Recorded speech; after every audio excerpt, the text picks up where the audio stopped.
Hi friends, this video shows how to remove memory card from this security camera. First we need to find the memory slot. So in this security camera,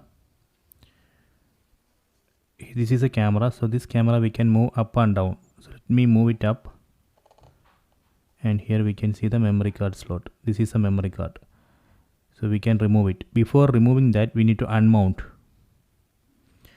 I will show you how to unmount.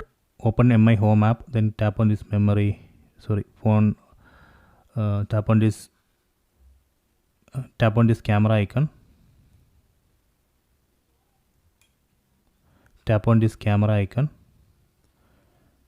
then tap on storage management, then tap on memory card on top right corner,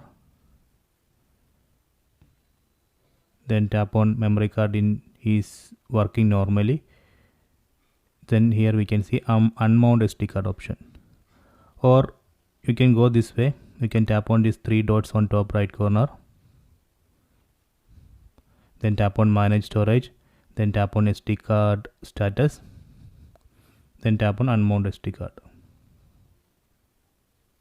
then tap on OK.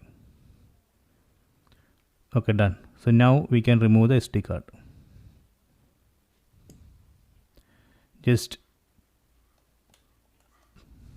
press. See, now we can remove it. So this way we can safely remove the SD card. Okay, so please try this. So now in the app you can see it's showing no memory card available. Okay.